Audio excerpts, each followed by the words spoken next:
मुंबईच्या गोरेगावमधल्या संतोष नगरमध्ये शोभायात्रेवर हल्ला करणाऱ्या 11 आरोपींना दिंडोशी पोलिसांनी अटक केली।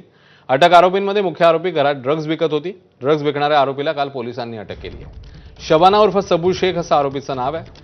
या आरोपीने ड्रग्ज विकून संतोष नगर परिसरात मोठं अनधिकृत साम्राज्य उभं केलं होतं।